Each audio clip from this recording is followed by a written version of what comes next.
படைத்தான் இறைவன் உனையே, மலைத்தான் உடனே அவனே.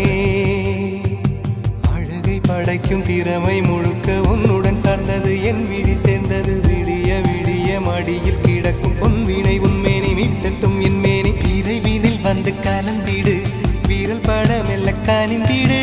உடல் மட்டும் இங்கு கிடக்குது,